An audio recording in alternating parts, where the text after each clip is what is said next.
할렐루야. 감사합니다. 귀한 찬양 감사합니다.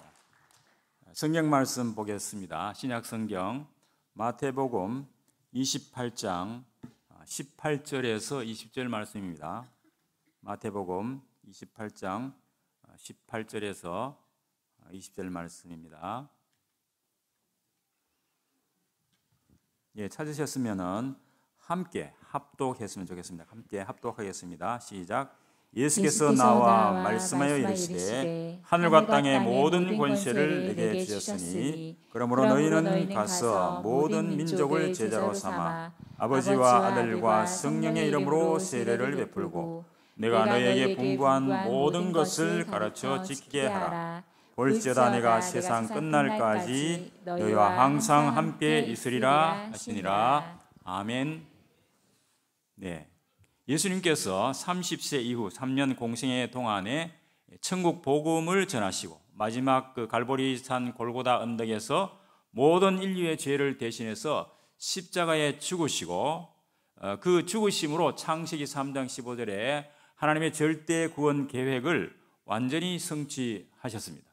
그리고 부활하셔서 감람산 혹은 감람원에서 40일 동안 제자들에게 이 하나님 나라의 일, 즉 세계 복음화에 관한 내용을 상세히 설명하시고 훈련시키신 후에 드디어 승천하시면서 제자들에게 마지막으로 명령하신 말씀, 이 말씀이 오늘 이 본문 말씀입니다.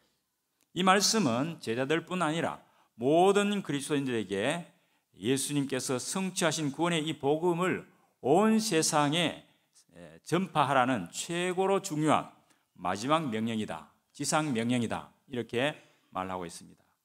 우리가 아는 대로 사도행전 1장 8절에도 오직 성령이 너에게 임하시면 너희가 권능을 받고 예루살렘과 온 유대와 사마리아와 땅끝까지 이르러 내 증인이 되리라. 이렇게 약속을 하셨습니다. 사실 기독교 2000년 역사는 전도의 역사라 해도 과언이 아닙니다. 전도 운동은 단순한 교회 성장 운동이 아니라 생명 구원 운동이고 문화 변혁 운동이다. 이렇게 말씀드릴 수 있겠습니다. 이 세계 복음화를 위해서 가장 중요한 전도 현장이 대학 현장이다라고 말씀드릴 수 있겠는데요. 왜냐하면 이 대학생 시절에 자신의 그 자아 정체감 그리고 세계관이 확립이 되고 또 평생 직업인으로서 전문성이 확정되는 그런 시기이기 때문입니다. 대학을 졸업하면 바로 사회 주류층에 편입되어서 사회 변혁의 주인공이 되기 때문에 그들이 어떤 가치관, 어떤 신앙, 어떤 전문성을 갖고 있는가가 매우 중요하게 됩니다. 그런데 현재 한국의 18세에서 29세 사이의 청년 복음화율은 통계에 의하면 3% 잘 안 된다는 겁니다. 즉 미전도 정족 수준이다. 그런 이야기입니다. 그럼에도 불구하고 이 대학 복음화를 위한 대부분의 교회 관심은 일부 대형 교회를 제외하고는 거의 무관심한 상태가 아닌가 그런 생각이 듭니다. 또한 대학 선교 단체들도 점점 그 영향력이 상실되고 있는 반면에 오히려 이단 사이비 종교 단체가 그 틈을 비집고 들어와서 대학생들의 영혼을 유혹하고 혼미케 하고 있는 그런 실정입니다. 대학 청년층인 그 20대의 그 우울증 등으로 인한 자살률이 지금 급증하고 있다는 것을 우리가 신문을 통해서 보고 있는데요. 최근 통계에 따르면 이런 우울증이나 조울증 같은 이 양극성 장애가 20년 전보다도 성인은 2배인데 비해서 젊은 층은 40배로 폭발적으로 증가하고 있다 하는 통계가 나와 있습니다. 이처럼 대학 청년들의 이 심각한 정신 문제를 복음으로 치유하는 일도 우리 교회가 시급히 해야 될 사명 중에 하나라고 생각이 됩니다. 세계 선교 역사를 우리가 살펴보면 대학 복음화를 통해서 수많은 청년들이 일생을 주님께 헌신하고자 하는 결단이 일어나고 그들을 통해서 세계 선교의 문들이 열린 것을 알 수 있습니다. 지금 본부에서도 세계 복음화를 위해서 미국의 5,000개 대학의 복음의 망대를 세워라 하는 메시지가 계속 흘러나오고 있습니다. 미국도 중요하지만 무엇보다 먼저 우리 400여 개 되는 한국의 대학 복음화가 먼저 선행되어야 된다고 생각합니다. 그러므로 오늘 이 본문을 중심으로 대학 복음화를 위한 이 선교의 역사와 우리 교회가 앞장서서 사역하고 있는 이 렘넌트 운동의 핵심이 대학 복음화가 되어야 된다고 하는 그 당위성과 방법을 살펴보면서 하나님께서 주신 은혜를 나누고자 합니다. 첫 번째입니다. 예수님의 제자운동과 바울의 회당 중심 선교 역사를 잠시 살펴보겠습니다. 예수님께서는 3년 공생애 동안에 수많은 사람들에게 복음을 전하며 병자를 치유하셨지만 예수님이 승천 이후에 지속적으로 이 세계 복음화를 담당할 12명의 제자들을 특별히 훈련하는 일에 심혈을 기울이셨습니다. 사역 초기부터 먼저 12명의 제자를 부르시고 그들과 함께 동고동락하시면서 흑암에 빠진 그 전도 현장을 찾아가서 하나님의 능력으로 수많은 이적과 기사를 행하시면서 그들을 살려내는 모습을 직접 보여주시고 또 그들에게도 귀신을 쫓아내는 그런 능력을 주시기도 했습니다. 당시 제자들은 모두 청년들이었습니다. 결국 예수님이 승천하신 후에 가룟 유다를 제외한 나머지 모든 제자들은 그들의 생명을 바쳐서 순교하면서 이 천국 복음을 전파한 결과 전 세계에 이 복음이 확산되고 한국에 사는 우리들에게까지 이 복음의 비밀이 전달된 것입니다. 사도 바울은 예수 믿는 자를 잡아들이기 위해서 다메섹으로 가는 중에 환상 중에 갑자기 나타난 부활하신 예수님을 만나게 됩니다. 그 부활하신 예수를 만나게 돼 그의 인생이 완전히 180도로 바뀌게 됩니다. 이런 회심 사건을 경험하는 그때의 나이가 30대 초반이었습니다. 바로 청년 시절이었습니다. 그 후 그는 안디옥 교회 최초 파송 선교사가 되어서 지금의 터키 지역인 그 소아시아와 유럽 전역으로 복음을 전하고 드디어 당시 세계 최대 강국이었던 로마도 복음으로 정복하는 놀라운 일을 그러한 역사가 일어났습니다. 그런데 바울은 주로 유대인의 회당을 중심으로 이 복음을 전했습니다. 회당은 유대인들의 집회 장소요 예배 장소인 동시에 후대 교육 장소이기도 했습니다. 요즘으로 말하자면 후대 교육의 마지막 보루인 이 대학 선교의 장이라고도 볼 수 있습니다. 왜냐하면 디모데를 비롯한 바울의 제자들도 모두 이때 만난 청년들이었기 때문입니다. 자, 바울의 선교 여정을 나타낸 화면 지도를 잠시 한번 보겠습니다. 이 지도에 나타난 것처럼 제가 이번에 그 바울의 1, 2, 3차에 걸친 선교 여행의 중요한 현장을 탐방해보는 그런 기회를 가졌는데요. 이 바울 사도는 복음을 전하기 위해서 저 소아시아 지역인 지금의 터키 지역, 튀르키예라고 이렇게 이름을 고쳤습니다만은 유럽 지역인 저 그리스 지역, 그리고 이제 로마까지 이렇게 10년간 1, 2, 3차 선교 여행의 그 거리가 약 12,000km 정도 된다고 학자들은 추산하고 있습니다. 그 길을 왕래하고 저기 보면 검은 선으로 지금 멜리데 섬으로 가는 저 로마로 가는 그 길은 4차 선교 여행이라고 했지만 사실은 이 4차는 로마로 압송되는 그런 과정입니다. 자, 이 선교 여정이 얼마나 고난을 겪었는지 하는 그 실정을 이번에 봤는데요. 저기 지금 터키 지역을 보면 거의 산맥으로 되어 있습니다. 그래서 저희들이 그 차를 타고 가도 7시간, 8시간씩 계속 그 산을 넘어서 가는 그런 길인데 그 당시 사실 바울은 그 건강도 좋지 않았지 않습니까? 그런데 저 먼 길을 10년이나 12,000km를 도보로 가면서 또는 배를 타고 가면서 저렇게 3번에 걸쳐서 저 길을 왕래했다는 것을 저희들이 그 유적지를 돌아보면서 참 이 얼마나 고난이 컸겠는가 하는 것을 우리가 실감을 했는데 이것은 고린도후서 11장 23절 33절에서 바울이 직접 이렇게 밝혔습니다. 이 선교 여행을 하면서 강도와 동족과 거짓 형제와 이방인의 위험과 시내와 광야와 강과 바다의 위험을 당하고 줄이고 목마르고 여러 번 굶고 춥고 헐벗으며 수없이 매맞고 옥에 갇히고 돌로 맞고 폭풍으로 파손당하고 여러 번 죽을 뻔하였으며 광주리를 타고 성벽을 내려오면서 피신하기도 하는 등 온갖 고난과 어려움을 당한 그 흔적과 그다음에 로마도 보아야 하리라고 하는 그 하나님의 말씀에 순종하기 위해서 마지막 선교 여정인 그 로마로 갔다가 끝내 순교한 그 감옥 그리고 그 참수당한 순교터를 보면서 저는 참으로 가슴이 먹먹했습니다. 결국 이 바울과 그의 선교팀이 이렇게 목숨을 건 복음 증거를 통해서 결국 주 313년 로마가 복음화되는 놀라운 결과가 일어나고 그것을 통해서 전 세계로 이제 복음이 확산되는 그런 일을 이 바울과 그 선교팀이 했다는 것을 보면서 대학 선교를 통한 세계 복음화가 시급하다고 하는 것을 저는 개인적으로도 한번 체감하는 그런 기회가 됐습니다. 그런데 안타까운 것은 지금 이 바울이 선교한 이적이 이제 2000년이 지난 지금은 어떤가? 우리가 간 이 터키에는 이슬람 국가는 아니지만은 99%가 이슬람 이제 종교를 믿고 있고 그리스는 90% 이상이 그리스 정교회, 그리고 이태리는 70% 이상이 카톨릭 신자로 되어 있습니다. 어떻게 보면 이제 다시 여기에 이 유럽에 복음을 전해야 되지 않겠는가 하는 그런 생각이 듭니다. 참 안타까운 현실이죠. 자, 그러면 두 번째로 대학 선교를 통한 세계의 선교 역사를 한번 보겠습니다. 먼저 미국의 대각성 운동입니다. 미국의 제1차 대각성 운동은 1720년에서 33년에 걸쳐서 미국에 사는 그 영국인 거류지에서 일어났던 그 부흥운동인데요. 이 운동은 북아메리카의 그 종교 윤리적인 성격을 완전히 바꿨습니다. 이때 헌신한 분들이 텐넌트, 조나단 에드워드, 조지 휘필드 같은 이런 분들이 활약에 컸습니다.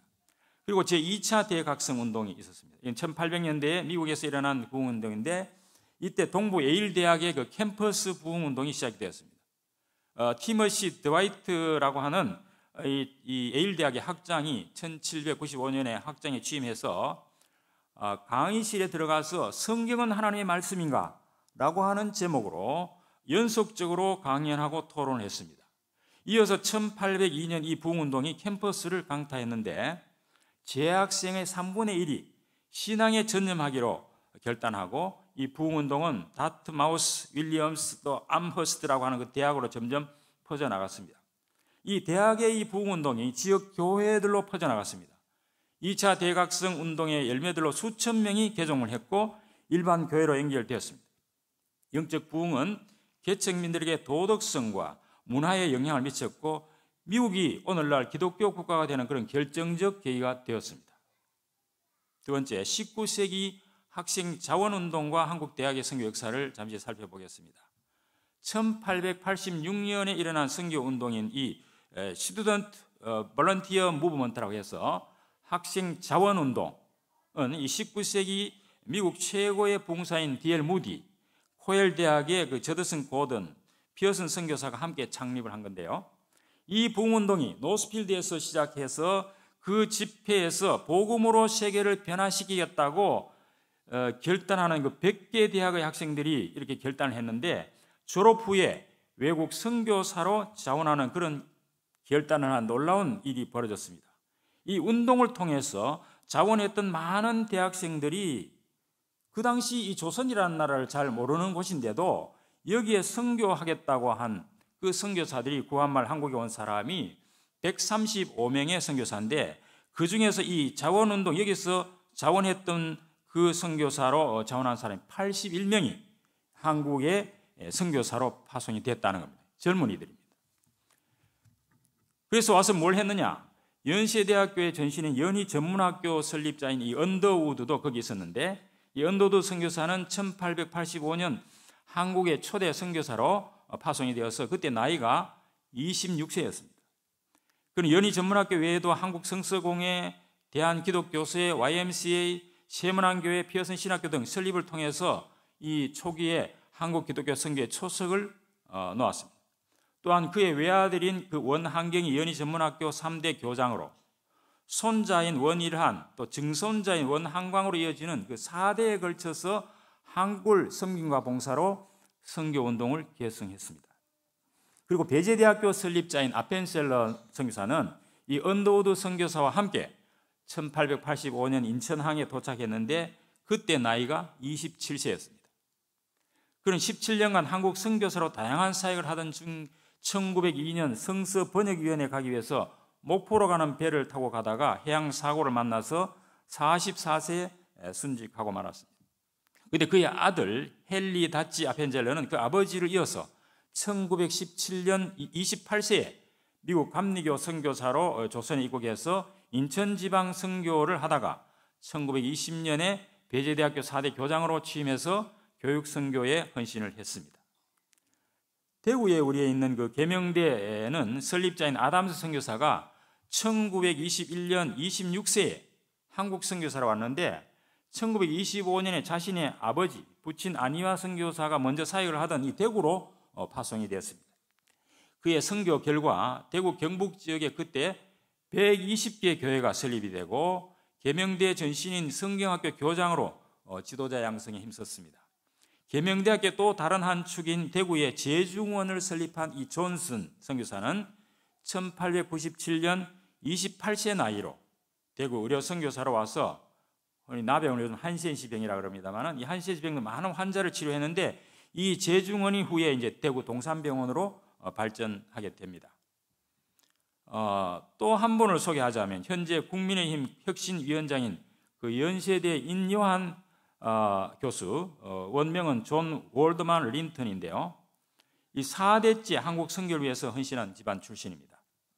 그의 외할아버지는 1895년 27세에 한국 선교사로 파송된 유진 벨이고 그 할아버지는 윌리엄 린턴인데 이 조지아 공대를 수석으로 졸업을 했는데 더 좋은 길이 있음에도 불구하고 선교사로 22살에 한국 선교사로 건너와서 48년간 전주 군산 일대에서 선교, 교육, 의료봉사에 헌신했습니다.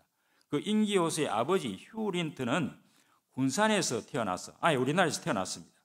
전라도 지역에 600개 교회를 개척하고 6.25 전쟁 때 인천 상륙작전 시 미 해군 대위로 참전을 하기도 했습니다. 그 후에 전남 순천을 중심으로 선교하면서 순천 기독치료소를 설립을 해서 그 당시 결핵이 많았지 않습니까? 결핵 퇴치하는데 헌신했습니다. 이 당사자인 인 교수는 전라도 순천이 고향인데요.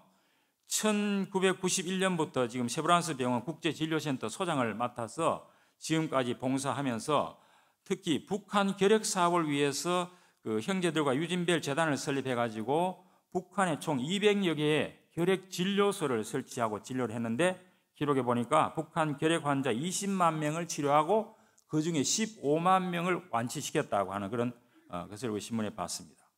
이처럼 1886년에 미국에서 일어난 이 대학생 자원운동의 영향으로 은혜받은 그 많은 대학생들 중에 대학과 신학교를 졸업한 후에 구한말 이 조선 선교사로 파송돼 가지고 이 대학과 병원과 개척교회를 설립해서 대를 이어서 헌신함으로써 한국 선교와 교육, 의료, 문화 등 그 한국 근대화에 크게 기여했고 지금도 인 교수처럼 그 후손들이 이 선한 영향력을 끼치고 있는 걸 볼 때 우리가 너무 감사하지 않을 수 없습니다.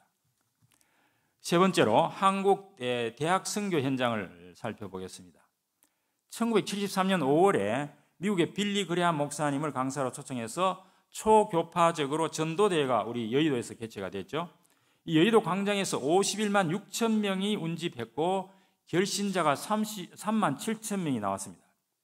그 이듬해 1974년 8월 13일에서 18일까지 대학 선교회 CCC가 주최가 돼가지고 엑스플로 74라고 하는 전도대회가 여의도 광장에서 개최됐는데 당시 기독교인의 10%인 30만 명이 합숙 훈련을 받고 매일 밤 50만 명이 철야 기도에 참여했습니다. 이 대회의 영향으로 1년 후에 교회 주보 통계를 집계한 결과 교인 수가 그 당시 33%인 100만 명 이상 증가하는 놀라운 역사가 일어났습니다. 1969년부터 78년까지 약 10년간 기독교 인구가 400% 증가한 걸로, 그래서 1981년 기독교인 수가 드디어 1천만을 돌파한 그런 역사가 있습니다. 당시 참여했던 수많은 대학생들이 이후에 목사, 선교사, 평신도 선교사로 헌신하게 되었고 이 평신도 부흥운동의 주역이 되었습니다.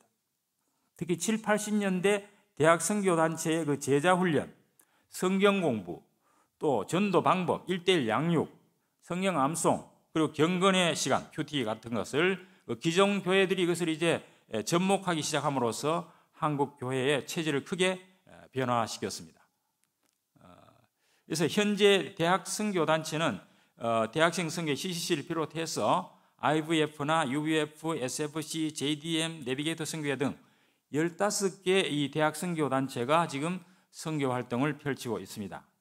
그래서 이들 선교단체에서 복음을 접하고 간사로 활동하다가 신학 훈련을 마치고 목회 현장으로 나간 사람들이 많이 늘어났습니다.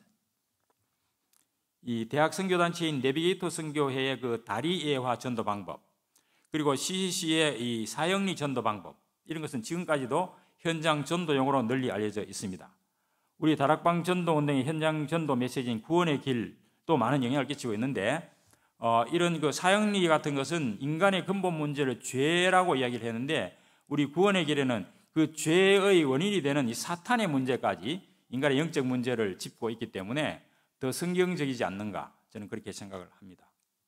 그런데 이 이단 사이비 종교 단체들이 지금 이게 이름을 말해야 될지 모르겠지만 신천지나 통일교, 여호와 증인, 하나님교회 등 흔히 이렇게 우리가 지금 사이비 종교 단체라고 말하는 이런 대학 선교 팀들도 지금 대학 선교 현장을 파고들어서 영적으로 큰 혼란을 일으키고 있습니다.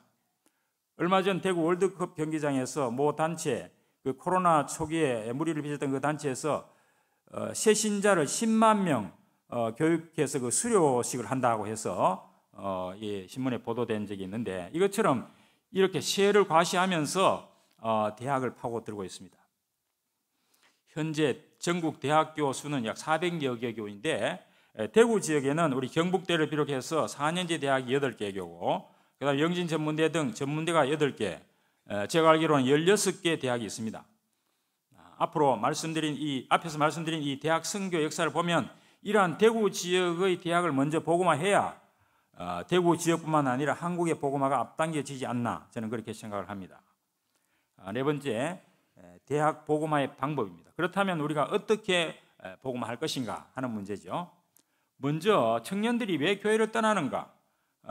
이 지금 각 교회마다 대학 청년부가 좀 침체되고 있는 것이 아닌가 보이는데, 2022년 작년 통계 기준으로 보면 전 국민 4,900만 명 중에서 20대 인구가 580만, 약 12%가 된다는 겁니다. 이 비율로 계산하면 1,000명 출석하는 교회에는 적어도 120명 정도의 대학 청년층이 있어야 되는데, 우리 교회는 여기 해당이 되는지 모르겠습니다. 청년 목회자 연합의 그 공동대표인 이상희 목사님이 쓴 그 청년들이 교회를 떠나는 이유 33가지라고 하는 그 저서에서 인터뷰한 내용 중에 제가 한 10가지를 한번 뽑아봤습니다. 보면 여기 첫 번째, 성경 안에서 서로 모순되는 듯한 말씀에 대해서 덮어놓고 믿으라니 답답해서 교회에 가기 싫다. 또 교회에 가면 하지 말라는 것이 너무 많고 경직된 분위기 때문에 숨쉬기가 곤란하여 가기 싫다. 또 현실과 너무 동떨어진 설교 때문에 교회에 가기 싫다. 목회자에 대한 신뢰감이 생기지 않아서 교회에 가지 않는다. 내가 겪고 있는 현실적인 어려움을 당장 해결해 주는 곳이 아니기 때문에 교회에 가지 않는다. 개인적으로 의미 있는 모임을 발견하지 못해서 교회 가기 싫다. 성도들이 모였다고 하면서 서로 질투하고 싸우는 모습을 본 후에는 교회에 가지 않는다. 교인들의 교회 안 행동과 교회 밖의 행동이 너무 다르기 때문에 교회에 가기 싫다. 헌금을 강요하는 듯한 인상이 많아서 교회에 가기 싫다. 마지막으로 전도 방법이 너무 혐오스러워서 교회에 가기 싫다. 이 33가지 중에 이렇게 10가지 정도를 제가 추려봤는데, 이처럼 교회를 나왔던 대학 청년들이 교회를 떠나는 이유가 이렇게 다양하지만 한마디로 요약하면 자신들의 문제 해결에 교회가 전혀 도움이 되지 않는다는 겁니다. 물론 이러한 문제는 복음을 제대로 깨달으면 해결될 수 있는 문제지만, 실제로 교회에 나왔던 대학 청년들이 교회를 떠나는 이 이유에 대해서 해답을 주고 불신자 대학 청년들을 교회로 인도하기 위해서는 적어도 이러한 청년들의 고민을 교회가 정말 한번 살펴보고 실제로 이 복음으로 해결책을 제시할 수 있는 그런 성찰의 계기를 삼아야 되지 않겠는가, 그 책을 읽으면서 그런 생각을 했습니다. 두 번째, 이 대학 복음화의 선교 전략입니다. 대학 캠퍼스 내에 그 동아리에 등록이 되지 않으면 대학생들이 소집단으로 성경 공부할 수 있거나 토론할 수 있는 공간이 대학에는 없습니다. 캠퍼스가 넓어도 그런 공간이 없습니다. 우리 교단 대학생들 동아리는 대학에 등록되지 않아서 동아리방이 없습니다. 그러므로 대학 캠퍼스 내에서 전도해서 소집단으로 모일 수 있는 그런 대학 캠퍼스 내에 캠퍼스와 가까운 외부에 이런 그 장소를 마련할 필요가 있지 않겠나 생각이 되는데요. 공부 메시지에서 계속해서 복음의 절대 망대를 세우라고 지금 강조하고 있는데, 이 캠퍼스 밖에 가까운 곳에 지교회나 선교센터를 세울 수 있다면 좋겠습니다. 제가 아는 다른 교회 장로님들, 권사님 몇 분은 이 대학 선교의 뜻이 있어서 뭐 교회에서 파송한 것도 아닌데 자원해가지고 계명대 성서 캠퍼스 정문 앞 그 식당가 5층에 한 빌딩 한 칸을 빌려가지고 거기 대학생들이 언제든지 와서 거기서 점심을 먹고 또 차도 마시고 성경 공부도 하고 토론할 수 있는 그런 장소를 마련한 것을 제가 직접 가봤습니다. 여기 보니까 권사님들이 순번제로 와가지고 점심 식사를 직접 제공하기도 하고 커피를 내려주기도 하고, 그리고 운영비는 누가 되느냐? 그분들이 자원하는 헌금으로 그 일을 하고 있는 것을 봤습니다. 우리 교회도 지금 성서 계명문화대학 정문 쪽에 이 다문화 학생들을 위해서 그 땅이라고 하는 다문화 센터를 개설해서 선교 사역을 잘 하고 있습니다. 우리가 여기에 더해서 우리 교회가 앞으로 대구 지역 16개 대학의 그 복음화를 위해서 각 대학 가까운 곳에 지교회를 개설해서 그 대학 학생들이 마음껏 드나들면서 성경 공부도 하고 상담도 할 수 있는 그런 시스템을 갖추면 좋겠다는 것입니다. 여기에 우리 교회 부교육자와 중직자를 파송해서 주중에도 이 대학 선교사를 계속 지속하면 좋지 않겠나 하는 겁니다. 만약 우리 교회가 다 감당하지 못한다면 이 대구노예 산하의 다른 교회 연합해서 이런 선교센터를 개설하면 좋겠습니다. 그래서 거기서 온 학생들이 나중에 주일날 교회로, 대학부로, 청년부로 연결된다고 하면 그들을 좀 더 체계적으로 훈련시킬 수 있지 않겠는가 하는 생각입니다. 자, 저는 이러한 배경에서 제가 대구 교대에 한 30여 년 교직 생활을 했기 때문에 대구 교대 복음화를 위해서 교대 앞에 복음망대를 세우고 사역하려고 기도하고 있습니다.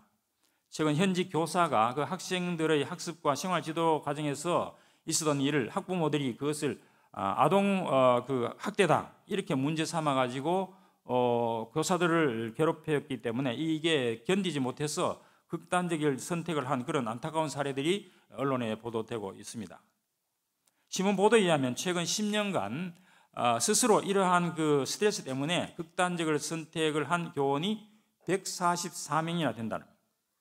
그리고 교사의 25%가 가벼운 우울 증상, 38%가 심한 우울 증상, 말하자면 교사 63%, 10명 중에 6명이 이런 우울증에 시달린다고 하는 그런 실제적인 통계가 나와 있습니다. 이 상황이 굉장히 심각하다는 겁니다.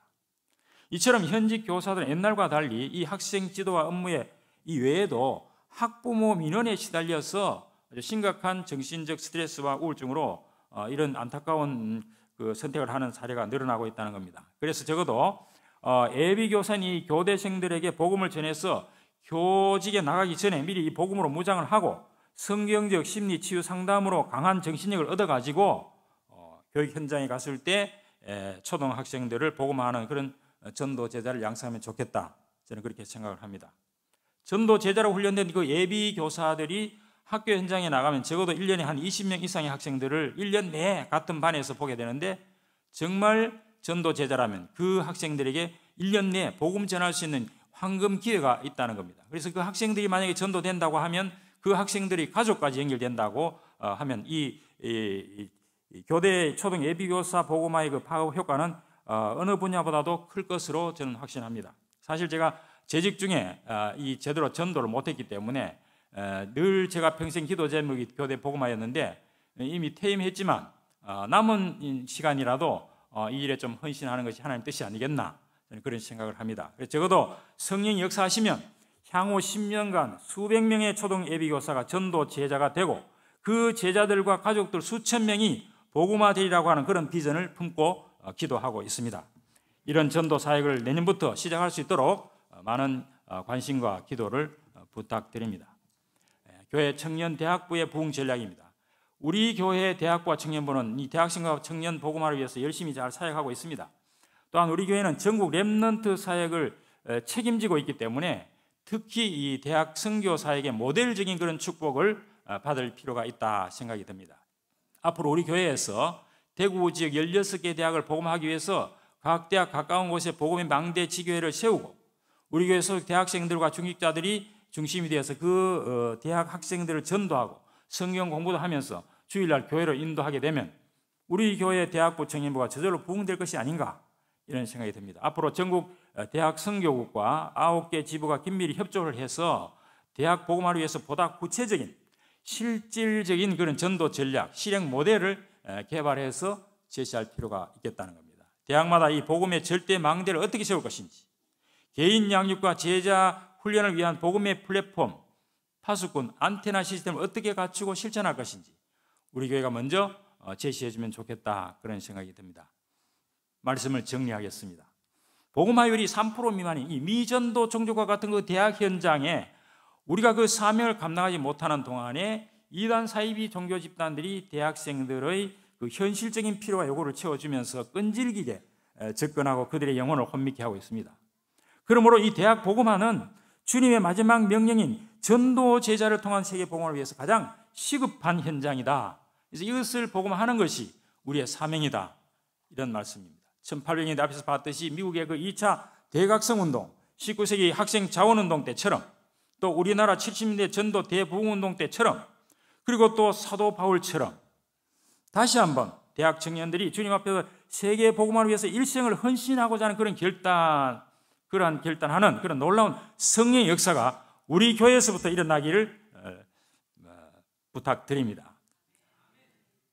앞에서 말씀드렸듯이 그 22세, 26세, 27세 이런 선교사들이 그 당시 조선이 어디 붙었는지도 모르는데 그 나라를 복음하겠다고 81명, 135명이 한국 땅을 밟아서 그렇게 목숨 걸고 전도했기 때문에 우리가 편안하게 예수 믿을 수 있다고 하면, 우리가 이 대학생들이 정말 선교사로 또는 이 현직 이제 평신도 선교사로 지금 복음이 전해지지 않는 그 237 나라 5천 종족을 위해서 헌신하는 그런 역사가 한번 다시 일어나기를 소원합니다. 또한 우리 교회가 렘넌트 운동의 모델적인 역할을 감당할 수 있도록 대구 지역 대학마다 복음의 망대, 대학 선교센터를 시스템화해서 교육자, 중직자 성도들이 이 대구 지역뿐만 아니라 이렇게 한국 복음화를 위해서 계속 기도하고 헌신하는 이런 새로운 결단들이 있기를 간절히 소망합니다. 특히 아까 말씀드렸던 초등 예비교사들을 전도 제자 삼는 이 교대 선교 사역을 위해서도 여러분 다 기도해 주시기 바랍니다. 하나님께서는 대학 복음화라는 이 거대한 영적 싸움에서 완전히 승리를 보장하셨습니다. 오늘 본문 말씀처럼 세상 끝날까지 하늘과 땅의 모든 권세를 가지신 그 예수 그리스도께서 성도와 함께 하시고 그 교회로 하여금 이 세계 복음화를 반드시 성취하게 하시리라고 확신합니다. 대구 지역과 대학 복음화 시작으로 전 세계 237 5천 종족을 복음화하는 그날까지 성삼위 하나님의 보좌의 축복, 시공간을 초월한 하나님의 능력, 오순절날 임했던 그 강력한 성령의 역사가 대학 복음화의 사명을 감당하는 우리 교회 모든 대학 청년들, 성도님들과 늘 함께 하시기를 주님의 이름으로 축복합니다. 할렐루야. 지금은 우리 주 예수 그리스도의 그 크신 은혜와 하나님의 그 크신 사랑과 성령님의 교통하심이 대구 지역과 한국 대학을 복음하기를 원하여 결단하는 우리 모든 성도들과 또 우리 대학 청년들과 내일 수능고사를 앞두고 있는 우리 모든 학생들, 렘넌트들 머리 위에 이제로부터 영원토록 항상 함께 있을지어다. 아멘.